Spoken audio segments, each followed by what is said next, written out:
Eastern state penitentiary యుఎస్ఏలోని పెన్సిల్వేనియాలోని ఫిలడెల్ఫియాలో ఈ jail ఉంది. 1829లో నిర్మించబడిన ఈ జైల్లో ఖైదీలు ఒకరి నుండి మరొకరు పూర్తిగా ఒంటరిగా ఉంటారు.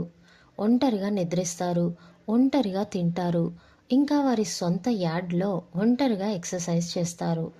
ఇక్కడ ఖైదీలు మౌనంగా ఉండాల్సిన అవసరం ఉంది.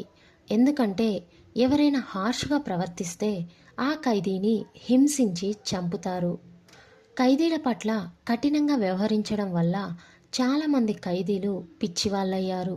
1970లలో అనేక పారానార్మల్ సంఘటనలు పెరగడం ప్రారంభించిన తర్వాత ఆ జైలు ఇప్పుడు హాంటెడ్ ప్లేస్గా మారింది.